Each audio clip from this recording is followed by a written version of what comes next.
Hello and welcome to today's webinar. My name is Hodan Omar and I'm a senior policy analyst at the Center for Data Innovation, which is a think tank focused on the intersection of data, technology, and public policy.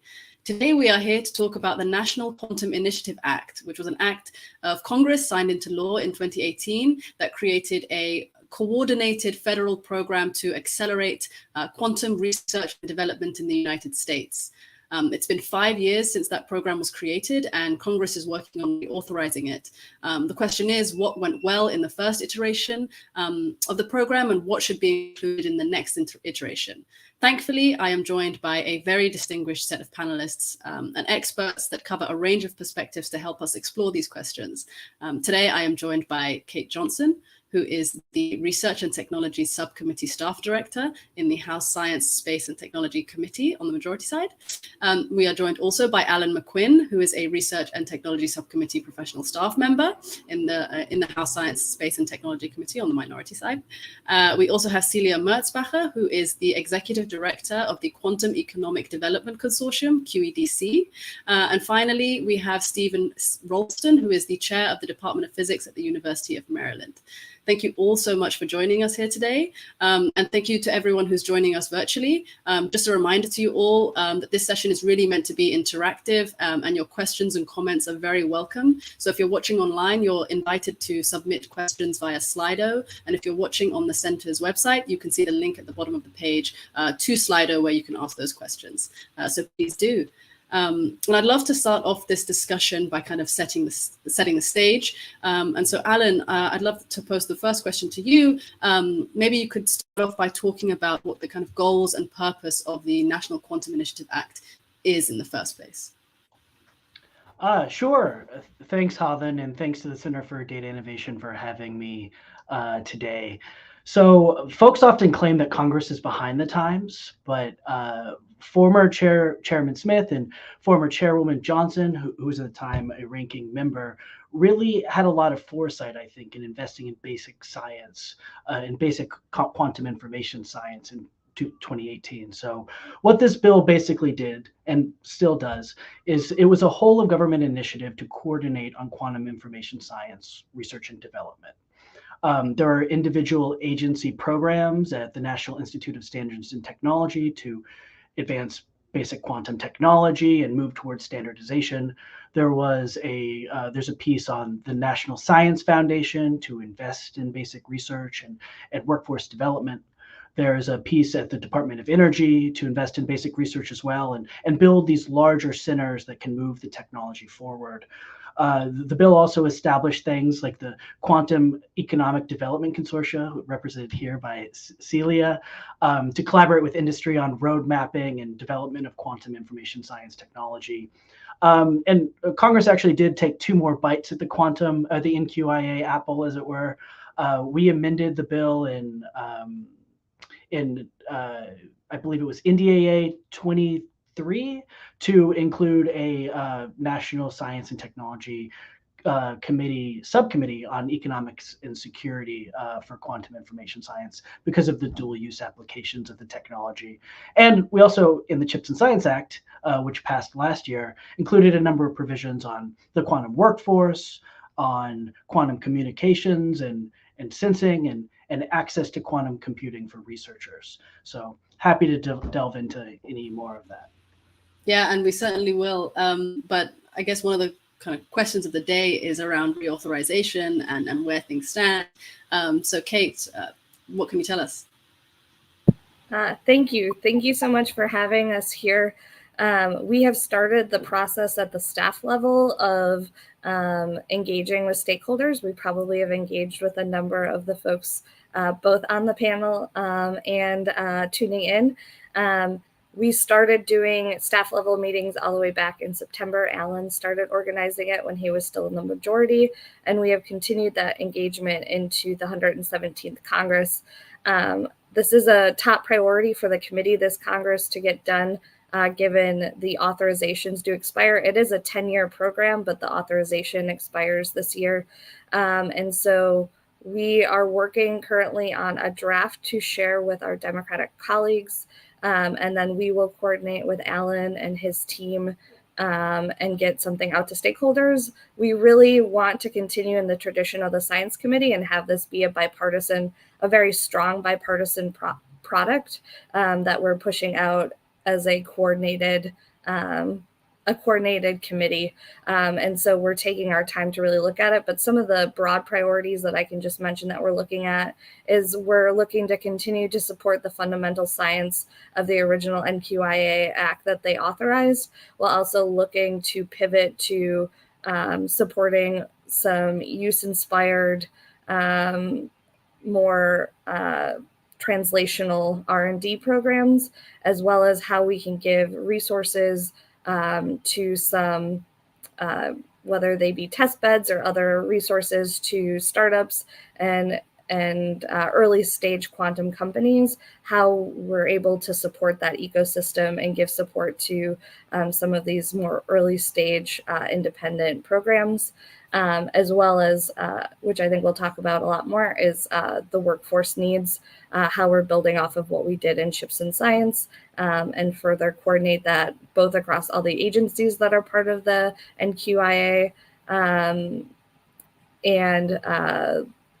that are involved across the centers that are stood up. So that's kind of broadly speaking. I think that's really useful, and I think it helps provide a really good overview. So thank you for that. And I want to pivot a little bit into diving into the kind of meat and potatoes, and maybe starting off with the R&D side of things. Steve, one of the things that we heard in the National Quantum Initiative Advisory Committee's meetings recently is that one of the key achievements of the first iteration has been facilitating interdisciplinary research through research institutes. Why is interdisciplinary research so important for quantum, and what steps might be taken the next iteration to improve this? Yeah, thanks, Hoden, for the opportunity here. Quantum information science is, I think, somewhat unique in that it really is not a single discipline. And of course, quantum grew out of physics, but it has now embraced computer science, engineering. It's expanding into mathematics. Some applications may bring in chemistry. So it's critical, and what we've seen in the research centers that were stood up in the original NQI, NSF centers and Department of Energy centers, is the need for computer scientists to talk to physicists, to talk to engineers, and have that sort of three-way communication going. And so one of the challenges, of course, is the languages are not always the same between them. And so that then ties back into the whole workforce issue, is how do we get computer scientists to talk to a physicist and vice versa. But we're still in the stage that it's predominantly fundamental research. There are potential technologies moving forward. And I think it's important to emphasize that although quantum computing sort of gets all the PR, quantum sensing and quantum networking, as has been mentioned already by Kate, I guess, is also important. And so those areas perhaps are more ripe to translate into useful products in the short term. And that's really where you start to have to bring in the engineering aspect. So I'm a physicist, I'm not an engineer, so I appreciate the different needs. Yeah, thank you. And thinking of some of the terms, Kate also, earlier mentioned test beds. Celia, I think there's a lot of terms that we often talk about, and sometimes it's difficult to know what the difference is. So could you talk a little bit about what the difference is between quantum test beds, quantum foundries, quantum user facilities? Why do we need these infrastructure? Yeah, thanks, Hoden, and thanks to the Center for inviting me today. The term infrastructure is used a lot these days, of course, and does have broad meanings, but the types of infrastructure that you mentioned are all going to be critical and essential. So foundries is a term that's known from the semiconductor industry. It's really about fabrication and, to some extent, perhaps testing and validating that what you've made works the way you expect. So foundries in the sort of commercial world are generally able to manufacture at scale. And as quantum technologies move from being mainly research, academic pursuits perhaps, to being scalable and manufacturable, there's going to be a need for more different types of foundry infrastructure. And so that's something that I think the original NQI Act was focused especially in supporting research. So I think it's important to ask ourselves what might be needed that would extend the research towards more applied and development activities and still be bridging the gap to real commercial production, which would be a more private sector responsibility and role.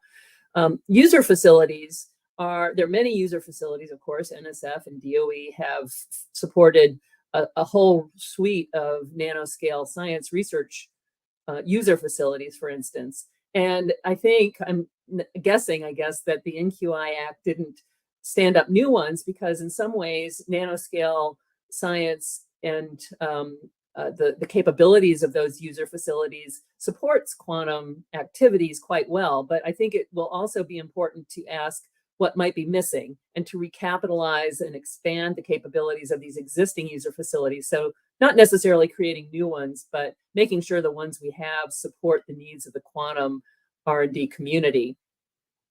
And then the test beds, as the name suggests, is really a place where you can go and do some experimentation, plug and play with components into other components, checking for interoperability and things like that.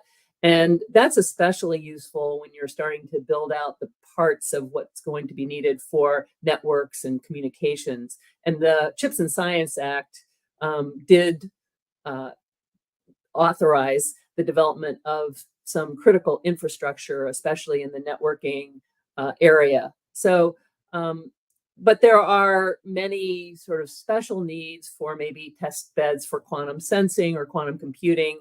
And so it will be important to make sure that we've covered all of the different types of systems that might need to be evaluated and tested and validated along the way.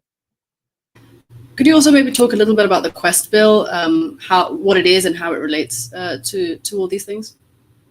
Absolutely. And I didn't include that in my mind as infrastructure so much because when I think of infrastructure, I feel like that sort of is physical stuff that complements research activities and maybe education activities in a sort of simplistic way. The Quest program, which was originally sort of conceptualized by a group of QEDC companies, is a proposal to, and now has been authorized, to set aside some funding that researchers could apply to and get supplemental dollars they could use to do research on commercially available, privately owned initially, maybe eventually it would be government owned, but privately owned quantum computing platforms. And the reason that that's important today, it serves a couple of purposes. One is it makes it easier for researchers to get that access. They can do it today. There are many platforms where you can go or directly to companies. Researchers can go and get access to certain capabilities, but they have to do all of that shopping themselves. So we envisioned a sort of portal where it would make it very easy and there would be sort of on-ramps for researchers to get access to quantum computing resources and to understand what they're capable of. It would also, by accessing the currently available private computer resources, would sort of always be up to date. And so rather than buy a quantum computer and put it at a government facility and give access to it, you would have companies like IBM and Quantinuum and IonQ and others making available their latest technology through this program. The devil's in the details. There's a lot to be worked out, of course, but there are government programs like the NSF Cloud Bank and some others that have been set up in the past to provide that kind of access to computing resources via the cloud. And our work at QEDC suggests that access via the cloud is likely to be the main way that people do access quantum computing for the foreseeable future. And so it makes sense for all kinds of reasons. Thank you. I guess a tough question for you to start with, you, Kate. One of the things that we really hear from the advisory committee meeting was increased and sustained funding is needed for the NQI. But how much funding is possible, or what can you say about this? Thank you. This is a challenging question, but I will say, we did a huge reauthorization of all the critical programs in CHIPS and Science, National Science Foundation, NIST, and DOE Office of Science that play a key role in operating and supporting the National Quantum Initiative. And some of that support will feed into the quantum areas, though it's not specified in specific authorization language. We doubled fundamental R&D across both NIST and NSF, and I believe Office of Science in those bills. And so I will say we did authorize a large investment in fundamental R&D that will feed in and support quantum across the federal government. We are now in a new Congress. Mr. Lucas likes to say we need to show that we can be successful at doing big things. And so we need to give time to show that the investments that we made and authorized in CHIPS and Science are going to pay off. That doesn't mean that we shouldn't be also investing in doing an appropriate authorization of the NQI reauthorization. We will be focusing on that and prioritizing that, but there are different parameters in this Congress than there were last year in the 116th. And so I don't want to be a wet blanket, but I can tell you, I don't think that we're going to be seeing a CHIPS-like program where there's going to be mandatory money like for the NQIA that there was in CHIPS and Science. But we will be fighting to ensure that it does get proper authorization levels and the support that it's needed. A key to that will be communicating, at least to my conference, the GOP conference, is the importance of this to national security, to our competitiveness and our economic security, which quantum is going to be absolutely essential. And we need to ensure that we maintain our leadership. How we partner with our defense partners that are doing investments and how our fundamental science feeds into that pipeline, explaining that these investments are in support of that, I think will be critical going into the future as well. But I know that isn't a specific number. I don't really have that for you right now, but we are looking to give as much support as we possibly can. But it is a new environment that we're working in. Alan, I'd love to let you jump in on this as well. I appreciate it, Hothan. I would just add that Congress did authorize, but has not appropriated a large amount of money for critical technologies in the CHIPS and Science Act. And a huge sum of that will go to quantum applications. A lot of it will go to microelectronics, basic R&D that will feed into quantum applications and other critical technologies. So it is essential that the science part of CHIPS and Science is appropriated money, and that will pay huge dividends in quantum information science, both basic and applied research. Even the stuff that we have not authorized in the black letter of the NQIA Act is still being conducted by these agencies under their own nascent authorities. For a good example of that is we didn't direct NIST to do a bunch of quantum sensing in the original NQIA, but they talked to folks like Celia and they looked at the environment and they invested heavily in quantum sensing to move the ball forward, and I think have done an admirable job. So one of the things we need to do is ensure that the things that Congress last year has authorized receive money. What about a question for all of you? What about the kind of global landscape? It seems like a lot of other countries are also investing heavily in their own QIS programs, their own quantum programs. What does this mean for sort of US competitiveness and what the US needs to be doing? I'll jump in first, perhaps, on that one. The Quantum Economic Development Consortium that I run has opened up to non-US organizations becoming members and getting involved. And that was done with our government sponsors' expectation and intent and support. So we have funding from NIST and other parts of government. And right from the beginning, there was recognition that the innovation in this space was happening worldwide and that the US couldn't go it alone and be a leader. And so my organization, which is not a government organization, is really funded by the industry, for the industry, with government support, has rapidly grown to be more global. And that reflects the private investment and interest in both doing sort of trade and having business around the world and finding partners and suppliers around the world.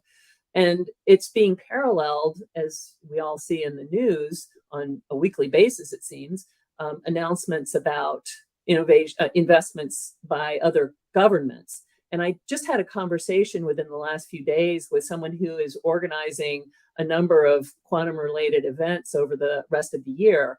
And he said that the sort of ability to secure sponsorship and so on from companies, especially the big tech companies that are in this space, is softening a little bit. And it's partly because there's a lot of pressure on the tech industry today. And so their ability to fund these, maybe you would say not core activities like sponsoring a quantum conference, is they're pulling back a little bit on that. They are laying off people. We read that in the news.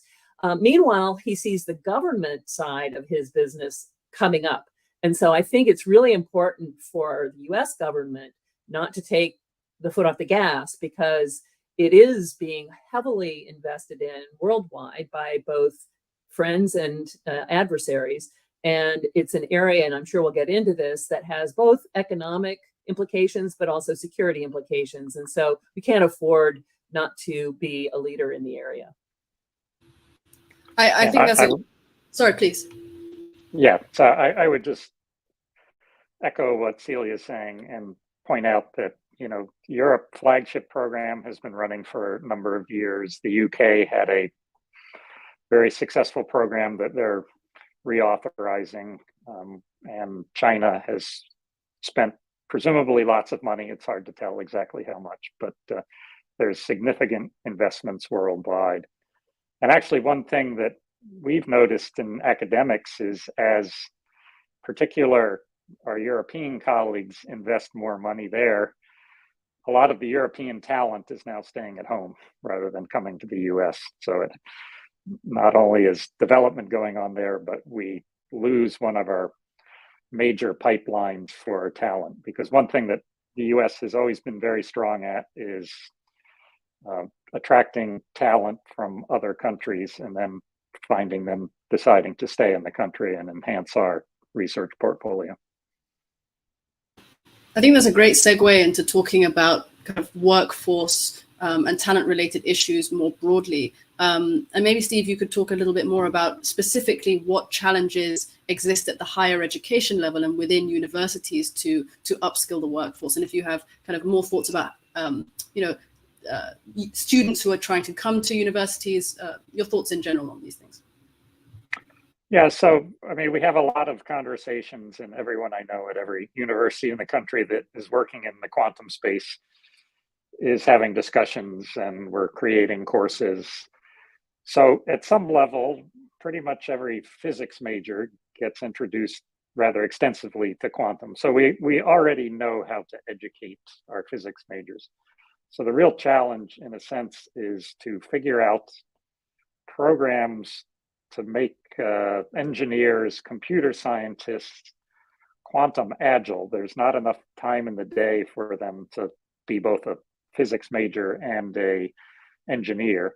So there's a lot of effort going on in a lot of different places trying to figure out how to craft these programs for undergraduates and graduate education, where you end up with a quantum adept workforce. even though they haven't gone through a full physics PhD or even physics undergraduate degree. And then in terms of attracting foreign talent and students in particular, as I mentioned, a lot of particularly postdocs are remaining in Europe now because there's lots of money and lots of networks there. And I just would like to bring up the China issue, because for the last 3 or 4 decades, we have attracted the best and brightest from China, and they come to this country and quite often they stay. So this has been a brain drain working completely in the favor of the US. And now, there are valid security concerns, but we've gotten to a stage where it's becoming less hospitable. And so this is twofold problematic. One is we get less talent coming here, and then the good students who come don't necessarily feel welcome here, and they go back to China and enhance their research activities. So if I look at how the progress of science in China has changed in the last decade or even 5 years, a lot of it has come from American educated PhD students who've ended up back in China, where 10 years ago they would have ended up staying in the US. So I think it's important that we are cognizant of the security issues, but remain welcoming to the bright talent that exists beyond our borders. I wonder if you could also talk about how, how high the barrier is to being a sort of academic institution that can educate the future workforce, because it feels like the resources and the knowledge that one might need to have quantum systems that are on campus, or that can hire professors who have the quantum knowledge. Is that a problem? Is it harder to educate students in quantum than in other subjects? I don't really think so. Maybe it's physicists who are blamed to make quantum mechanics seem like some weird magic or religion or something. It's, as I said, we educate all our physics undergraduates in quantum, so it's not that hard. The one challenge potentially is if you want to broadly expand education throughout all the undergraduate institutions in the country, it is useful to have laboratories so that people can actually get their hands on quantum devices, and that can be challenging. It's certainly not a problem at major research universities, but there's some pedagogical issues that we really have to tackle in terms of how to cross-train people in other fields. Kate, maybe you speak to what the role for the federal government even is in, education and quantum education. Sure, I can speak broadly to STEM education. The Science Committee does not have jurisdiction over the Department of Education, so I can't speak to that. But the National Science Foundation is the largest federal funder of STEM education in the federal government, and they play a critical role in both. They do lots of fellowships and undergraduate research experiences and so forth, and training experiences. But they also do a lot of, they focus on R&D and creating innovative programs and training initiatives, whether they be for the skilled technical workforce to K through 12 through undergraduate and postdoc programs. They look at innovative training programs to bring people into the STEM pipeline, spark their interest, and measure that performance. One of the big challenges, though, with this that the National Science Foundation has faced is they have a lot of success in one-off programs, especially if I'm just using K through 12 for an example. K through 12, they do special programs to get girls involved in STEM, and they seem very successful at that level, but there's no effort to upscale and recreate those programs more broadly at either different geographic locations or larger schools. And that's an area that we actually looked at tackling in Chips and Science. We created a program that is focused on taking some of these successful programs and scaling them up on a larger scale to see if we can recreate them in different settings. But then there's also the challenge of, at the end of the day, education programs are, excuse me, sorry, I hope you can't hear the background that's happening in my apartment. The challenge is, education is set at the state level. And so how do we ensure that these partnerships, how do we get state buy-in to want to even participate in these exploratory programs that NSF is doing and scaling up? And so one of the great opportunities is TIP, the Technology Innovation and Partnership Directorate that was set up, is focused on creating new and innovative partnerships with stakeholders that aren't traditional stakeholders that partner in science. And so how do we bring in community education boards to partner with a STEM researcher to get them buy-in? And so I'm really looking forward to seeing how we can do that. And I think given the importance of quantum, there'll be opportunities to tie that education in there through those programs too. So sorry, that was a long answer to a short question. If I can jump in, Please. Kay talked about a lot of the really awesome across the board education pieces that we got into CHIPS and science. There are also a number of quantum specific elements with regard to workforce, primarily directed to the National Science Foundation, including development of Q through 12 or K through 12 curricula for students to learn quantum information science, but also there is a pilot program for NSF to actually work with some of these state education organizations to push out education tools and curricula to get more students involved across the country. And I think that NSF has had some of these quantum specific programs for a while, including the National Q through 12 Education Partnership that is primarily run out of the University of Illinois.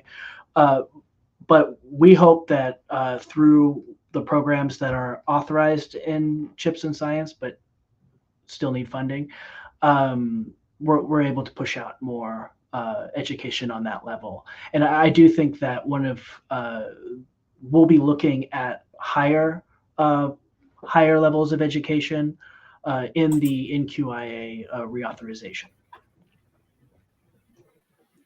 Celia, did you have something to add? Well, that was actually that last statement, higher levels. I'm assuming that means not the K to 12 piece, but the other end of the pipeline. Right. I think that really is an important part that perhaps wasn't so directly and strongly addressed in the first act. And I have a bunch of members who are eager to hire people now, and they can't wait 15 years or so for the output of the K through 12 system, which naturally is going to need to grow and will over time. So developing some programs, they may not have to last forever, that would allow for upskilling of current science and engineering talent, I think would be enormously useful and impactful. That might be done in partnership with professional societies, for example, that have large memberships and who offer training and education programs for their engineering and science members who might be interested in pivoting. I wanted to also follow up on what Steve was saying with regard to education at the sort of undergraduate and graduate level. It's true that physics departments, I think, are where quantum education happens naturally and organically in a sense. But when we have talked to our members about the roles that they're trying to fill over the next few years, most of the roles do not require a PhD or a degree in physics. So they're looking for software engineers and other types, electrical engineers and circuit designers and people who have what you might say are traditional disciplinary education with just a small amount of quantum familiarity added on. And so it's not necessary to create entire new degree programs in engineering schools and computer science programs, but rather to supplement. And, that can be challenging itself, but to adapt current degree programs in order to make students who are really qualified. And that message needs to get to both the universities and the people who are developing curricula and updating them, and also to the students, because I do meet students all the time who say they're very excited about this field, but they don't have a PhD in physics, and so they don't feel qualified. So that message has yet to fully get out to the potential workforce of the future. Let me just quickly add that I think this is also a role for the quantum institutes that already exist, and maybe there'll be new ones. And all the quantum institutes have some level of educational activities already, and they're talking to one another and sharing. And so this gives a large network of places that can be developing these ideas. So I think that's an important way to generate more of the quantum education aspects that's needed. And as Celia said, a lot of what's needed is not a degree in quantum physics or quantum even. It's, a quantum engineer. But what's a quantum engineer? Is it an engineer who knows a little quantum? Is it a physicist who knows a little engineering? It may be a bit of both, but to a large extent, probably most of the jobs out there will be a traditional discipline, a software engineer, an electrical engineer who's sort of quantum adept, so that they can understand when they're talking to the physicist about some of the specifics, but they're actually the ones doing the hardware development or software development. I'll add one more idea. I have a sort of a program or a concept that's been developing in my mind that would leverage the capabilities at NIST in particular. They're in the Department of Commerce. They're very industry facing. They have a huge number. I don't have it at the tip of my tongue of postdocs. So they have a large sort of flow of postdocs through NIST, and perhaps a postdoc program that was really aimed at preparing people for jobs in industry, because an academic postdoc is really aimed more at the academic career track, and that's important. But there's also the need to get people sort of ready to go into positions in R&D in the private sector. So that might be something that could be managed at NIST and would sort of be a win-win in a sense. Just an idea for something that might be added to the toolbox of programs already in place. Thanks, Celia. And I think maybe a good time to kind of shift to thinking about or talking about building a quantum ecosystem. Kate, you mentioned at the beginning that NQI 2.0 will focus a little bit more, try and focus a little bit more on use-inspired cases. Could you speak to what you're thinking about and how the new iteration might support the development of the ecosystem more broadly in this way? Yeah, I think as we look at developing this, and I'll say we're still early stages, but we do need to look at what the federal government's role is in supporting a lot of these startup and early stage companies, and what resources we can help, either connecting researchers with interested companies, as well as these companies with access to facilities to test and prove their technologies. And so I think the test beds are one example. I think looking at some of the centers and their role and focus in building the ecosystems and where their concentration and focus areas are is of interest. I think going back to Chips and Science and some of the programs that we've set up and authorized in that program will also feed into this. TIP, again, going back to NSF and the TIP Directorate, their focus is focused on using advanced technologies to solve societal challenges and create new partnerships and innovative partnerships through that process. Quantum is going to be one of those technologies they're looking at, and how they bring in different stakeholders and fund programs to support building these ecosystems. They're doing the Regional Innovation Engine program right now, and my understanding is there are some proposals in that competition focused on quantum. And so I think we'll be looking at those programs. EDA is starting to do their proposals for the tech hubs. That again, quantum is a major technology that will be in competition with that. How are we looking at these programs being fit in and ensuring that they are part of the NQIA moving forward and being considered as another value tool that we utilize and pushing this out. So those are some of the thoughts that we have. DOE is also looking at their own regional innovation programs. And so I think quantum will be playing a role in all of those programs. How we ensure that it's part of the NQIA specifically is still being thought about. And we welcome opinions and thoughts. I don't know, Alan, if you want to add on at all to my rambling, but feel free. I mean, I thought you did a great job of covering kind of the state of things. I do think a lot of these quantum centers have done a really wonderful job in developing the ecosystem. And I think we should be looking for expanding these partnerships and expanding more partnerships with industry, especially without picking winners and losers in the space, because we're at the stage where we really want 1,000 flowers to bloom. The other thing I'll say on where we can be looking for more partnership in the NQIA reauth is involving other agencies that haven't been involved to date in this space, but have quantum related activities. And maybe I'll kick that over to Celia or someone else who has thoughts. Well, I want to follow up on what you just said about partnerships with industry. I think that the government has this critical role to fund the basic research in the early stage part of the innovation ecosystem and cycle, but then there does need to be transition and translation, and that's always challenging.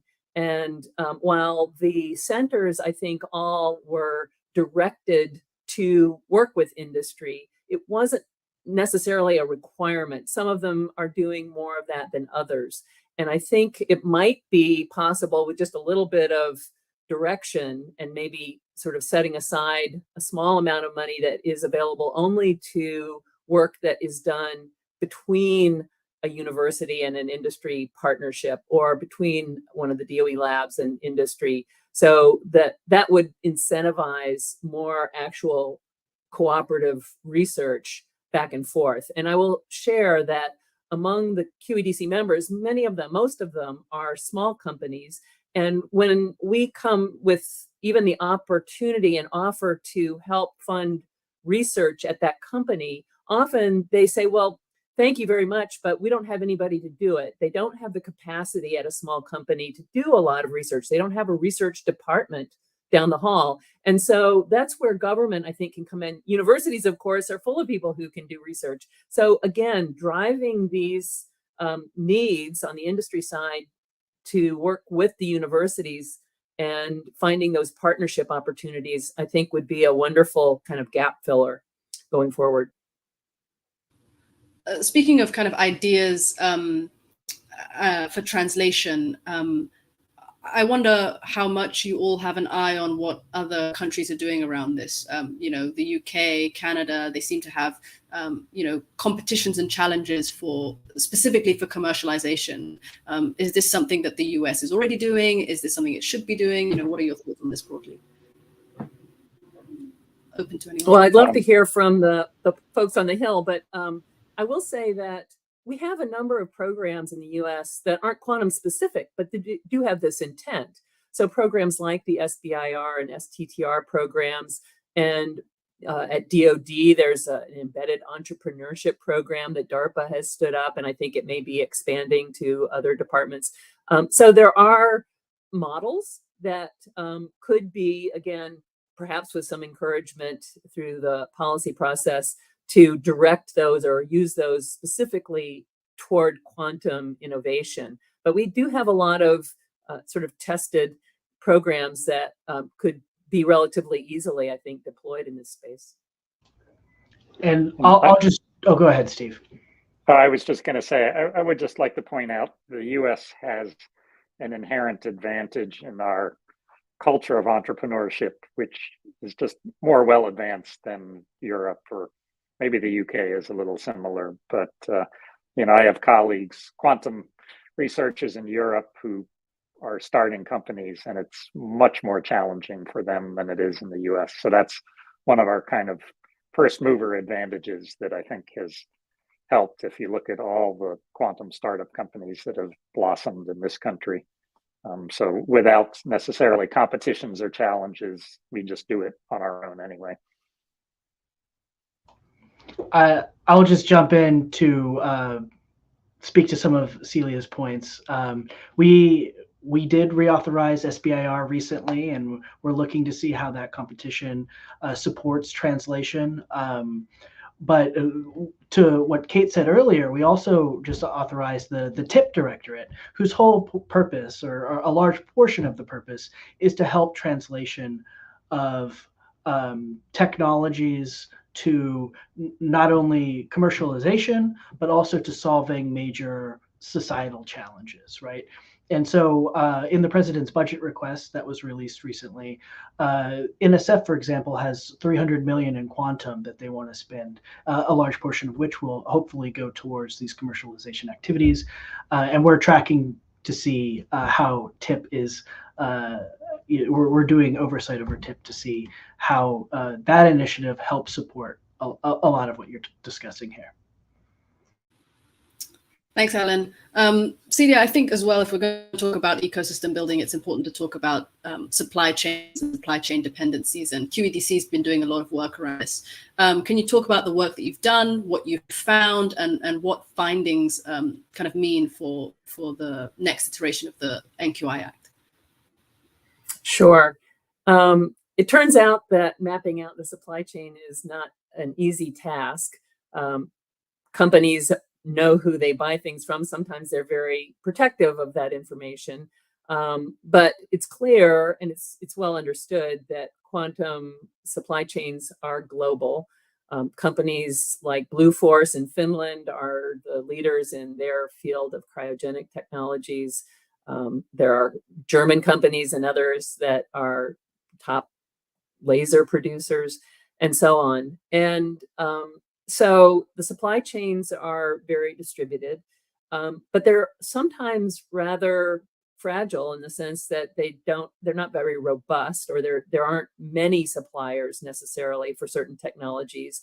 And because it's been mostly a sort of research business to date, things are very customized and are not always sort of just plug and play, right? They're more easy to customize and do research with, but they're not really made for industrial use or scaling up. And so there's really a need for communication by the people who are developing more scaled up systems, what's needed from the supply chain. And that's where an organization like QEDC can help. And we've got a project we're about to publish where we did establish some test methodologies for a certain component that's used in a lot of systems that today, most of the people who buy them have to do their own testing to make sure they work at low temperatures and so on. They weren't designed and sold for that purpose. And so the quantum specifications are something that we can get out, and that would help more suppliers get into the supply chain, which would be good for everyone. Thanks. Kate, oh, sorry, please, Steve. Yeah, I just wanted to reiterate a little bit that I mentioned the U.S. advantage with entrepreneurship, but venture capitalists are looking for the next billion-dollar company. But most of what's supporting our quantum efforts now are not the billion-dollar companies. They're the $10 million or $20 million company making a radio frequency device or a small laser. And those are critical to the quantum enterprise. And it's, I think, more challenging for those companies to actually get funding, because if you can't show a business plan where you're going to become a unicorn, then it's hard to raise money. But those are probably the most important component. And addition, they are also where the spin-offs come, right? So one of the advantages of investing in this kind of thing is that, if there's, let's say, a laser company that builds a laser that's used by the quantum industry, and it turns out it's also useful in the medical community, things like that. Those come from all those sort of supply chain technology side. So it's important that that's well supported. Celia, did you have something to add? No, I totally agree with Steve's point, and we've done some work on trying to prioritize, in particular, quantum enabling laser technologies, because there's so many different types of lasers that are being researched, and the people who are on the laser supply side want to know, well, where should I be investing my own R&D? It is certainly true that venture capitalists are sort of gravitating towards quantum computing because they see that as having the largest payout at the end if successful. And so the smaller bets don't get funded by that particular community very well. But even internal investments by companies are hard to justify when the markets are not there yet. There's not a recurring revenue to sort of plow back into R&D yet. And so again, that's where government can step in and just help to bridge to the point where things have scaled up enough that they would sort of sustain that flywheel going forward. Yeah, thanks. I also want to kind of incorporate a question from the audience, and one that I also had myself, which is around kind of international collaboration. The United States has made, as far as I know at least, 9 cooperative bilateral agreements. Someone could correct me if that's the wrong number. But the next step is to really act on these agreements. How is the kind of NQI thinking about this, or kind of incorporating this? And Kate, maybe I'll start with you. I'll say I think we are very supportive of international collaboration with especially our allies and partners. You're probably getting tired of us saying this, but we did authorize significant investments in R&D that could be capitalized on for these partnerships in chips and science. It doesn't just have to be the authorizations that are done through the NQIA. And so I have not had an opportunity to do a deep dive into these partnerships and how they're not being met yet, I'll be honest.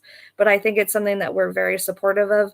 We realize we aren't going to be able to do everything. And so we need to be strategic on where we want to focus and where we can partner with our allies to be the leaders overall across the board. And so I think it is a good and promising thing that we have made these bilateral agreements. How we need to support them, whether or not it's coming from the agencies that are within the Science Committee's jurisdiction and members of the NQIA. This also then falls to the State Department and that relationship and how that communication is going. And it's something that we probably need to look at and see how we can further bolster that communication and that line of partnership. But I think it's something that we're very supportive of because we realize, as Celia was pointing out with the supply chains, we are critically reliant on many of our partner nations in order to even have the fundamental pieces that go into our systems here in the United States. And we're not going to be able to lead on every system. And so we need these partnerships to ensure that the people who share our values are going to be putting these into these technologies, and we'll all be working together towards a brighter future at the end of the day. It's kind of a political speech, I'm sorry, but I'll let Alan jump in.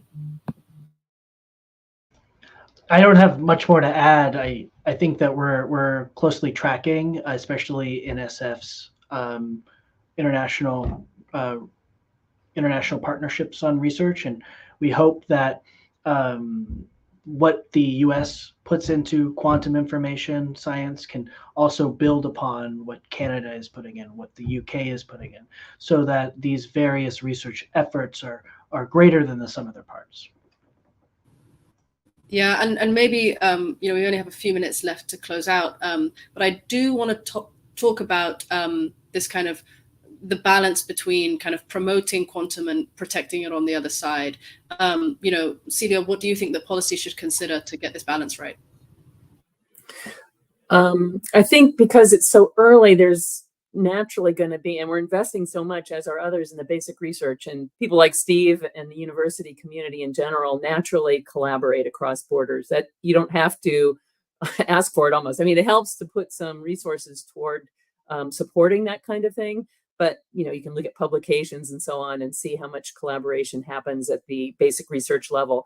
At the industry level, where I am sort of most engaged, there's also a natural inclination to work across borders for business reasons and to find trusted partners. So the trust part is really important. And a number of, because it's early days, we're in a really good position with regard to both collaborating and promoting and also protecting, because we're not in a situation like we are in more mature industries where there's already a ton of trade back and forth with adversaries like China. And so a dependency exists. Now, there are some materials that are critical and come from China, and we need to be sort of mindful of any controls that we put on or restrictions. But in fact, it's a great time to be thinking about how to ensure that there's research security and business security. And I think those are kind of both complementary aspects of this question. I will mention very briefly, I know we're running out of time, that one of the protect tools is export controls, and there's already discussion and thinking going on in the government on the regulatory side about what export controls might make sense. And QEDC and the members of QEDC are having conversations with the people who are doing those developments. There was actually a very nice piece that was just published by a guy named Sam Howell from CNAS yesterday, I think, on this topic, very thoughtful, on the factors and implications of export control. And I think the bottom line is that it should be done in partnership with our allies because of this global nature of the promotion part and the development part. So it doesn't make sense for the US to put in place strong export controls against adversaries and not do it in partnership with others.